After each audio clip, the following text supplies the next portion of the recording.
Hai guys, saya Gary daripada Jusia Motor. Hari ini kita nak review sebuah SYM T2 250i single cylinder, maintenance sangat murah. Lepas tu kita nak offer harga kapcai. Okey, berapa harga dia? Mesti korang rasa terkejut. Harga dia hanya 2,800 saja. Siap potong nama, cash, minimum deposit kosong, bulanan 100 lebih selama 3 tahun. Okey, 100 dalam below 150 around 3 tahun, below 200 2 tahun dia punya bulanan. Alright, ini memang mampu milih lah. Bulanan murah, harga murah, maintenance pun murah. Susah nak dapat. Siap ada tong lagi. Malis 11,000 saja. Okey, jom kita tengok. Full warna original lagi, warna hitam original. Side mirror, brake, reverse semua original. Free accident.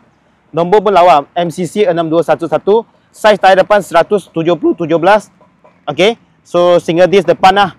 Lepas tu kaliper pun 4 port. Single cylinder, cat original. Ini exhaust dia dah asal memang dia bagi SYM bagi ini exhaust. Kalau nak kuat lagi boleh buka silencer, bagi kuat lagi. Saiz tayar belakang 140/70/17. Okey, so top box pun dah ada, kapak. Okey, semua cun lagi lah. Mileage 11,000 korang tengok. Mileage 11,000 saja.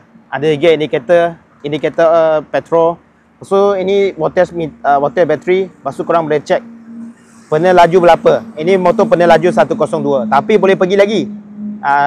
Customer sebelum ni pernah ada try yang 15, 16 pun pernah.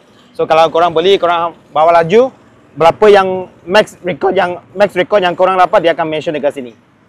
Okey, kita start bagi korang dengar engine.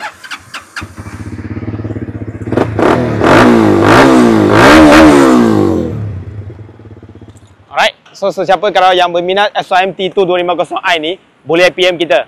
Tahun 2013, harga kapcai, harga 2,800 saja. Minimum deposit kosong, bulanan below 150 3 tahun, below 200 2 tahun. So apa lagi? PM kita secepatnya. See you guys.